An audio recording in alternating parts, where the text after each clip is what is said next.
Unfinished Swan is a really interesting game that doesn't have a lot of comparable experiences out there. Even from the very beginning, we didn't have to put in a lot of user interface elements or tutorials. Like, we were able to let people pretty much discover the game in the same way that as a player, you're discovering the world. The story of The Unfinished Swan is a story about an orphaned boy, Monroe, who has lost his mother. And the last thing that she has left in the world is this painting of a swan that she never finished. And one night the swan gets up out of the painting and wanders into this fantastic world.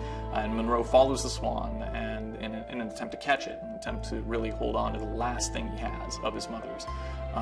And then along the way, he learns more about the different worlds that he is wandering through, and at the end, hopefully, something about himself. It's a first-person painting game, and in the beginning of the game, the player starts out in a completely white world, and they have to throw paintballs to figure out what's around them.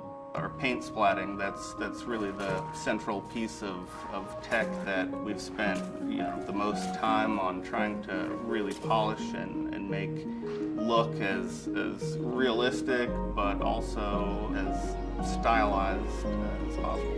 We got involved with Sony because they called us. We had shown the game in Tokyo at the Sense of Wonder Night in 2008, and they had seen, I think, a video of that online when the game was still a very early prototype. Initially, I was sent a YouTube video. I think I found it or it was on a forum, and it was just kind of, it's chapter 1, which is the garden. And immediately I was like, this game is unbelievable. Like, we have to talk to Ian. We have to, figure out a way to get this game onto the PlayStation 3. Giant Sparrow was created essentially to make this game. It's been an interesting challenge working with the team on a project that we didn't necessarily know what it was going to be in the beginning. So I think we all knew that it was going to be this, black and white world in the very beginning of the game, but where it was going to go from there was pretty open.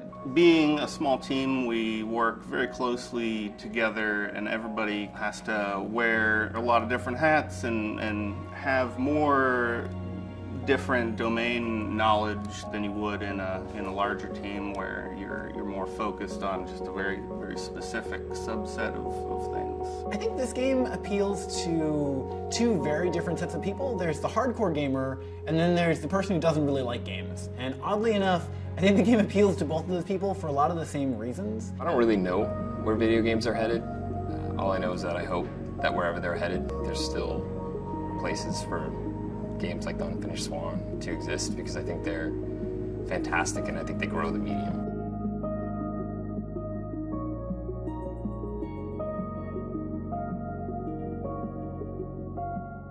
PlayStation